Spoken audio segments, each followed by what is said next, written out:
Battlefield 1709. The Swedish king Charles XII had led his Swedish Imperial Armed Forces to early victories in North Zealand in the summer of 1700 and later on in the same year in the month of November in the Battle of Narva. However, it would take 6 years before he defeated Augustus II of Saxony, Poland. The Russian Tsar Peter I of the Russian Empire withdrew from Poland in the spring of 1706 and offered to hand over the Baltic control area to the Swedish Empire, except for St. Petersburg, but as it came to be, the Swedish king outright refused. Peter I subsequently adopted a scorched earth policy in order to deprive the Swedish Imperial Armed Forces of supplies as they entered into Russia. The Swedish king ordered a final attack on the Russian heartland with a possible assault against the capital Moscow from his campaign base in Poland. The Imperial Swedish Army, for almost 44,000 men, began marching from Saxony on August 22, 1707 towards the east. The Imperial Swedish king took the field in November after waiting for reinforcements to arrive. As he and his Imperial Army continued east, they eventually crossed the Vistula River on the 25th of December in the same year, continuing through hostile Masuria, where they eventually took the city of Grodno on the 26th of January 1708, after Russian imperial forces had abandoned it. At the time, the Russians had been forced to deal with a large rebellion by the Don Cossacks, which was called the Bulavin Rebellion, which had occurred between the years of 1707 till 1708. This rebellion was contained in part by the forces of the Cossack Hetmanate led by the Hetman Ivan Mazepa. The Imperial Armed Swedish forces continued on towards the area around Smorgon and Minsk, where the Imperial Army during the winter decided to make camp. The Swedish king left in western Poland up to 8,000 dragoons under Major General Ernst Detlev von Krasov. Because the poor weather and the horrible road conditions forced the Swedish imperial troops to set camp during the winter until June 1708. In July, the Swedes defeated Marshal Boris Sheremetyev's forces at the Battle of Holovichin and advanced to the Dnieper River. During the spring, General Levenhaupt in Kurland had been ordered to gather supplies and march his army of about 12,000 imperial soldiers to join the Swedish king's forces. However, his departure from Mitau was delayed until late June, and consequently he only joined the king's forces on the 11th of October. Rather than staying during the winter in Livonia or wait for Levenhaupt, the Swedish king decided to move southward into Ukraine and join Mazepa, who had decided to rebel against the Russian Tsar. The Russian Tsar sent Sheremeto to shadow the Swedish army. Levenhaupt followed south and was attacked while crossing at a river near a small village in the Battle of Lesnaya, where he lost the supply train and half of his armed forces. In need of resupply, the Swedish king moved towards the city of Baturin, where Mazepa had his headquarters. But Russian imperial soldiers under Alexander Menshikov reached the city first. Anticipating the Swedish arrival, Menshikov ordered the merciless massacre of the population, razing the city and destroying and looting arms, ammunition, and food. By the spring of 1709, the Swedish king's imperial military force had shrunk to half its original size. After the coldest winter in Europe in over 500 years, was he left with a mere 20,000 soldiers and only 34 cannons. Short of supplies, he laid siege to the Russian fortress at Poltava on the Vorskla River on the 2nd of May 1709. The 80,000 strong Imperial Russian forces marched on to relieve of the siege. Upon their arrival with the Tsar, they built a fortified camp about 4 kilometers north of Poltava. As the Swedes were observing the Russian positions on the 20th of June, the Swedish king was struck by a stray bullet, injuring his foot. This made it impossible for him to further stand up. In addition, Swedish king's last hope of reinforcement could not come as the Swedish imperial forces under von Krasov were forced to deal with the anti-Swedish Sandomier's rebels in Poland. The between the Imperial Russian and the Imperial Swedish forces of the Yakovetsky and Budyashensky woods, which formed a corridor where the Russians successfully defended it by building 6 forts across the gap. The Tsar of Russia managed also to order 4 more redoubts, as they were called at that time, to be built, so the entire system of 10 forts would have a T-formed shape. This would provide flanking fire to the Swedish advance. 2 of the redoubts were still being constructed on the morning of the battle, as only 4,000 Russians manned the remaining 8, while 10,000 cavalry units under General Alexander Danilovich Menshikov were stationed behind them. Because of the Swedish king's wound, he turned over operational command to Field Marshal Carl Gustav Reinhold. 4 columns of infantry and 6 columns of cavalry were ordered to form during the night about 600 meters south of the redoubt. It was meant to attack before dawn in order to swiftly bypass the Russian Imperial redoubt system and hit the Imperial Russian fort. The Imperial infantry was in place by 2:30 am, but the Imperial cavalry arrived too late as they lost their way. As Axel Yulenkop was riding forward, he managed to observe the Russians at work on the 2 nearest redoubts and rode back to inform Reinhold. Reconnaissance by Major General Volmer Anton von Schlippenbach was discovered by the Imperial Russians armed forces, and the alarm was sounded by a single gunshot. Having lost the ability to surprise attack and without sufficient artillery to support them and to breach the fortifications, Reinhold consulted with the Swedish king, Karl Piper and Levenhaupt on whether or not to proceed with the assault. The Imperial Swedish armed forces in the column of Carl Gustav Rus quickly overran the first 2 redoubts, killing every Russian soldier inside of them. But by 4:30 am, the attempt to take the 3rd redoubt was stalled. Levenhaupt's 10 battalions on the right bypassed the first 4 redoubts entirely, advancing to the back line and with assistance of cavalry took some redoubts while they bypassed others. 2 of Rus' rear battalions joined in, as it was most likely that in the midst of it all, the issued orders lacked clarity as to whether or not 2 of Rus' rear battalions joined in, as it was most likely that in the midst of it all, the issued orders lacked clarity as to whether or not to avoid redoubts or to attack them in several waves. The cavalry on the left wing, commanded by Major General Hamilton, and the infantry Imperial Regiment advanced by bypassing the redoubts on the left and charged the Imperial Russian cavalry, which forced them to retreat. It had become 5 am when the left and right wings of the Swedish Imperial Army made it past the back line of the redoubts, forcing the Russian Imperial cavalry into retreat. However, Reinhold ordered his cavalry to stop the pursuit, and Levenhaupt, who was already advancing towards the fort, to withdraw to the west. There, they awaited Rus' Imperial battalions for 2 hours, while the Russian Imperial cavalry and Ivan Skoropadsky's Cossacks waited to the north, with 13 Russian Imperial battalions deployed north of their camp and 10 to the south, anticipating a Swedish armed advance. General Rus and his 6 battalions, which was 1/3 of the Swedish armed infantry, had become isolated while attempting to take the 3rd Russian redoubt. After suffering several casualties from several assault attempts by the Russians, Rus led the remaining 1,500 of his original 2,600 men into the Yakovetsky woods to the east at dawn. The Russians reoccupied the first 2 redoubts and launched a 2-way attack by 10 regiments around 7 am, forcing Rus to retreat towards Poltava and take refuge in an abandoned fort by 9 am, as he could not make it to the Swedish siege. This, in turn, forced Rus to surrender his command to the Russian Imperial Armed Forces. The Swedes continued to wait for Rus' troops to return, unaware of his surrender.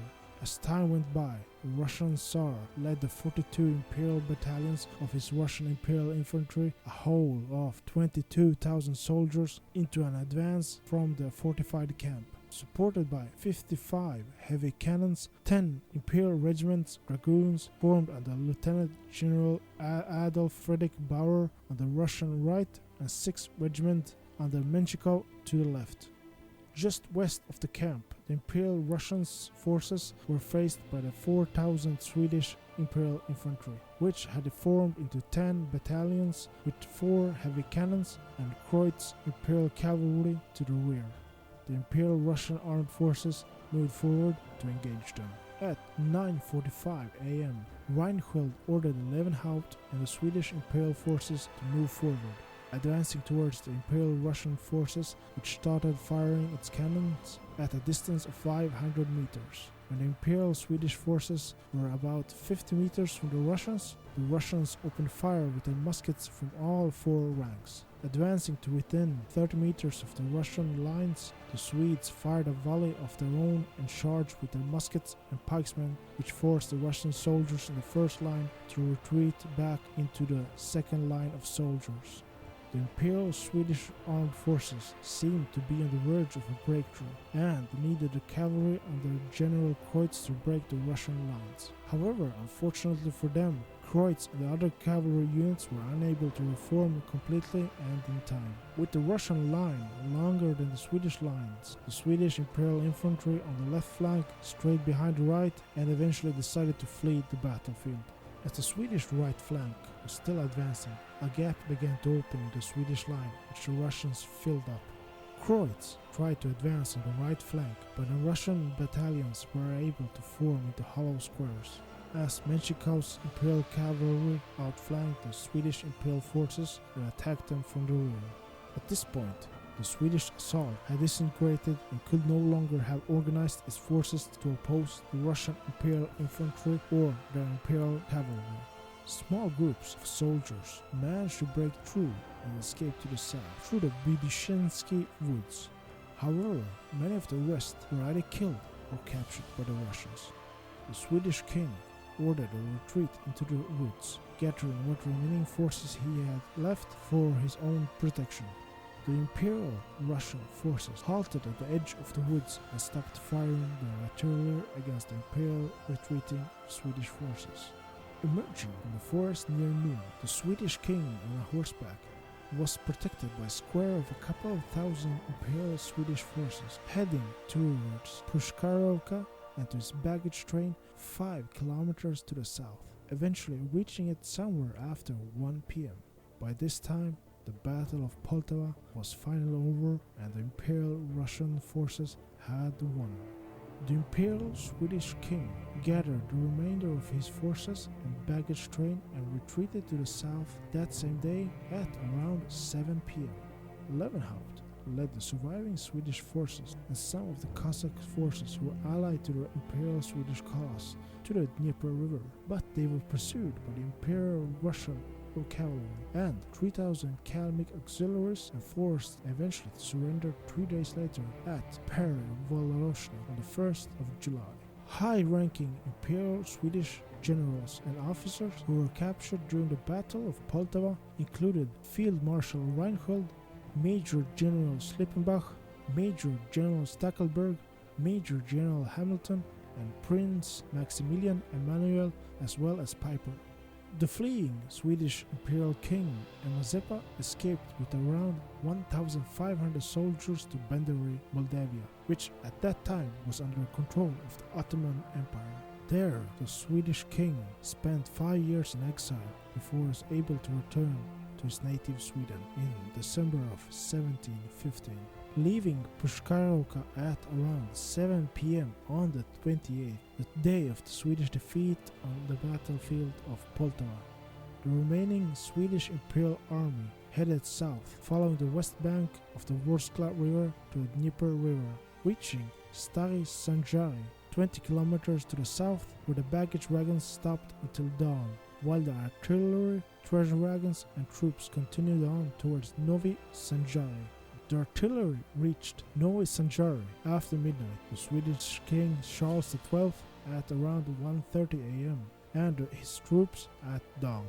Tsar Peter the Great sent Peter Semyonovsky's regiment and Boris 10 Imperial regiments of dragoons in high pursuit. The march was resumed by 7 a.m. on the 29th and headed for Bielki as Major General Meyerfeld was sent back to negotiate with the Russian Tsar. The convoy linked up with Lieutenant Colonel Silverheim's 500 Imperial soldiers at Kobliaki in the late afternoon. On the 30th of June, the convoy reached Tashtaika on the Dnieper River, where Axel Eulenkrok had been sent earlier to prepare for a crossing. However, Eulenkrok wanted his Swedish king to stop at Kishenka and decide if they should cross the Vorskla at a ford and head into the Crimean Peninsula, or either head further south and attempt a crossing of the Dnieper into Turkey.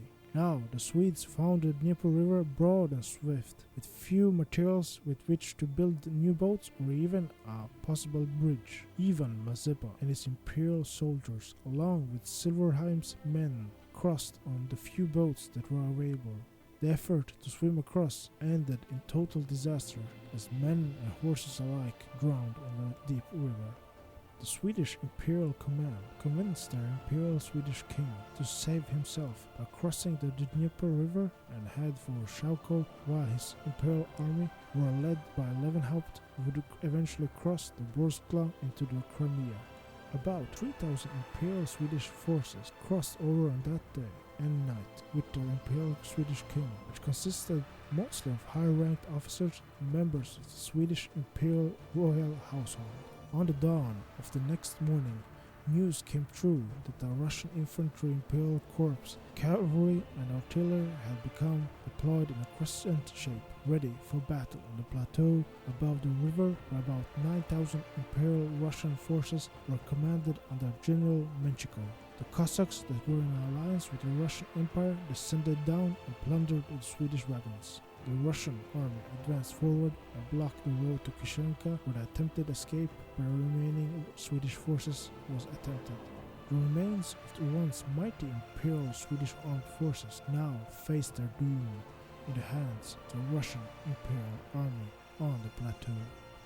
Levenhaupt, however, did not want to fight the Imperial Russians and instead sent a Prussian military attaché to begin negotiations for a truce. After conferences and voting amongst the higher Swedish Imperial military forces, did most of the Swedish Imperial army surrender. The Swedish king left the southern river bank around 9:45 a.m. as the announcement of the Swedish Imperial Army's surrender was made at 11 a.m. The remains of the Cossacks who were unable to escape across the Dnieper River were taken and executed by the Russian Imperial forces. The Swedish Imperial surrender was a major contributing cause to the Russian Imperial victory in the Great Northern War against the Empire of Sweden. As of this, the Swedish Imperial Continental Army had now completely ceased to exist, leaving the remains of the Empire's defenses outnumbered and outgunned against all hostile enemies. This meant that strategically the Russian Empire was now on the offensive, as the might of the former Empire of Sweden was on the retreating defensive and found itself, after this tremendous defeat at Poltava, extremely difficult to recruit a new imperial army, which would mainly from this point on be as a defensive measure. General Levenhaupt was imprisoned and died in Russian captivity in 1719. The Imperial Swedish King Charles XII did nothing to have him released and instead fled to Bendery in what was then the Ottoman Empire. Following the defeat at the Battle of Poltava, Poland and Denmark re-entered the war against the Empire of Sweden, along with other countries who wanted parts of the Swedish provinces. In the following years, most of the provinces would fall to the enemies of the Swedish Empire, and the Russian Imperial Army would occupy the eastern half of the Swedish Empire, which is present-day Finland. Despite the major defeat and setbacks of the Swedish Empire, the Swedish King Charles XII even tried to invade 2 times afterwards Norway, forced the Denmark-Norway alliance out of the war once again, and to secure the Swedish border along Norway. On the 30th of November 1718 was the Swedish king mortally wounded during the siege of Fredriksten fortress in Fredrikshald, today's Halden. With this mortal wound, he would shortly afterwards die, where the imperial Swedish war efforts would come to a near end. With the death of the last imperial Swedish king and the Great Northern War in Europe came to a final conclusion, The once mighty northern European superpower of the Empire of Sweden had finally come to an end, which had begun in the year of 1611. From this point on, Sweden would no longer be a conquering superpower.